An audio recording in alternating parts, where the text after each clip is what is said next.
Hi all, welcome to my channel.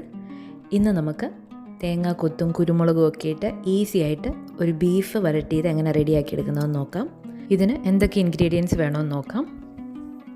Beef 1.5 kilo, ഇഞ്ചി വെളുത്തുള്ളി paste, മഞ്ഞൾ, മുളക് പൊടി, മല്ലിപ്പൊടി, ഉപ്പ്, ഇഞ്ചി വെളുത്തുള്ളിയും പച്ചമുളകും കൂടെ ക്രഷ് ചെയ്തത്, ചെറിയുള്ളിയും വലിയ ഉള്ളിയും, ഗരം മസാല, പെപ്പർ പൗഡർ, തക്കാളി, ഇതൊക്കെ വേണം. ഇനി ആദ്യം നമുക്ക് ബീഫിലേക്ക് ആവശ്യത്തിന് ഉപ്പും ഒരു ടീസ്പൂൺ വെച്ച് ഇഞ്ചി വെളുത്തുള്ളി പേസ്റ്റും, 1/4 ടീസ്പൂണോളം മഞ്ഞൾപ്പൊടിയും, 1.5 ടീസ്പൂണോളം കാശ്മീരി ചില്ലി പൗഡറും, 2 ടീസ്പൂൺ മല്ലിപ്പൊടിയും കൂടി ഇട്ട് നന്നായിട്ട് മിക്സ് ചെയ്ത് വെക്കുന്നുണ്ട്. ഇതൊരു 30 മിനിറ്റ്സ് ടു 1 അവർ നിങ്ങൾക്ക് മാരിനേറ്റ് ചെയ്യുമെങ്കിൽ നല്ലതാണ്. ബീഫ് ഞാൻ സെപ്പറേറ്റ് പ്രഷർ കുക്കറിൽ കുക്ക് ചെയ്തെടുക്കുന്നുണ്ട്.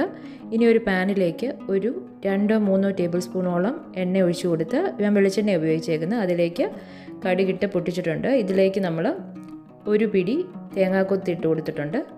അതൊന്ന് ലൈറ്റ് ബ്രൗൺ ആയി കഴിയുമ്പം നമ്മുടെ വലിയുള്ളിയും ചെറിയുള്ളിയും കൂടെ ഇട്ട് കൊടുക്കുന്നുണ്ട്. ഒരു 10-12 ചെറിയുള്ളി എടുത്തിട്ടുണ്ട്, 1.5 സവോള എടുത്തിട്ടുണ്ട്. ഇതിലേക്ക് ഒരു 2 തണ്ട് കരിയാപ്പിലയും 2 പച്ചമുളകും കൂടി ഇട്ട് കൊടുത്തിട്ടുണ്ട്. ഇനി നമ്മുടെ സിനമൺ സ്റ്റിക്കും ഒരു 4 ഏലക്കായും ബേ ലീഫ് ഉണ്ടെങ്കിൽ അതും കൂടി ഇട്ട് കൊടുത്ത് ഇത് നന്നായിട്ടൊന്ന് മിക്സ് ചെയ്യണം. ഒരു ലൈറ്റ് ബ്രൗൺ ആയി കഴിയുമ്പം ക്രഷ് ചെയ്ത് വെച്ചേക്കുന്ന ഇഞ്ചി വെളുത്തുള്ളി പച്ചമുളകും, ഗരം മസാല ഒരു 1.5 ടീസ്പൂണും, ക്രഷ് ചെയ്ത് വെച്ചേക്കുന്ന വലിയ ജീരകത്തിൻ്റെ പൊടിയും, കാശ്മീരി ചില്ലി പൗഡർ ഒരു 1.5 teaspoon, coriander powder 1 table spoon ഇട്ട് കൊടുക്കുന്നുണ്ട്. ഇതിലേക്ക് മീറ്റ് മസാല 2 ടീസ്പൂണോളം ഞാൻ ഇട്ട് കൊടുത്തിട്ടുണ്ട്. ഇനി ക്രഷ് ചെയ്ത് വെച്ചേക്കുന്ന പെപ്പർ ഒരു 2 ടീസ്പൂൺ ഇപ്പോൾ ഇട്ട് കൊടുക്കുന്നുണ്ട്. എരിവിന് ആവശ്യത്തിന് നിങ്ങൾക്ക് ആഡ് ചെയ്യാവുന്നതാണ്. ഇതെല്ലാം കൂടി ഒന്ന് വഴറ്റിയ ശേഷം അതിലേക്ക് നമ്മൾ ഒരു തക്കാളി ചെറുതായിട്ട് അരിഞ്ഞത് ഇട്ട് കൊടുത്ത് അതൊന്ന് സോഫ്റ്റ് ആകുന്നിടം വരെ കുക്ക് ചെയ്യുന്നുണ്ട്. ഇതിലേക്ക് നമ്മൾ വേവിച്ച് വെച്ചേക്കുന്ന ബീഫ് അതിൻ്റെ വെള്ളത്തോടുകൂടി തന്നെ ആഡ് ചെയ്യുന്നുണ്ട്. ഇതെല്ലാം കൂടി ഒന്ന് മിക്സ് ചെയ്ത് കൊടുക്കണം. എരിവ് നോക്കിയിട്ട് നിങ്ങളുടെ ആവശ്യത്തിന് ഈ സമയത്ത് ക്രഷ് ചെയ്ത് വെച്ചേക്കുന്ന ബാക്കിയുള്ള പെപ്പർ ഇട്ട് കൊടുക്കാം.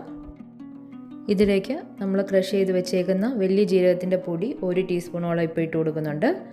ഗരം മസാല 1 ടീസ്പൂണോളം ഇട്ട് കൊടുക്കുന്നുണ്ട്. ഇതെല്ലാം കൂടി ഇട്ട് കൊടുത്ത് നന്നായിട്ടൊന്ന് മിക്സ് ചെയ്യണം. ഇത് ഇപ്പോൾ തന്നെ റെഡി ആയിട്ടുണ്ട്.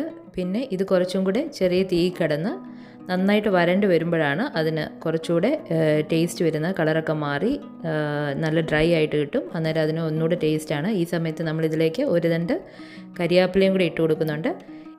ഇനി ഇതെല്ലാം കൂടെ ഒന്നുകൂടെ മിക്സ് ചെയ്യാം. ഇത് റെഡി ആയിട്ടുണ്ട്. ഇനി നമുക്ക് സെർവിങ് പ്ലേറ്റിലേക്ക് മാറ്റാം. അങ്ങനെ നമ്മുടെ ഈസി ആയിട്ടുള്ള ബീഫ് വരട്ടിയത് ഇവിടെ റെഡി ആയിട്ടുണ്ട്. ഇത് ഉണ്ടാക്കിയെടുക്കാനായിട്ട് വളരെ എളുപ്പമാണ്, കഴിക്കാനും നല്ല രുചിയാണ്. വീഡിയോ ഇഷ്ടപ്പെട്ടെങ്കിൽ ലൈക്കും ഷെയറും സബ്സ്ക്രൈബും ചെയ്തേക്കണേ. Thank you for watching.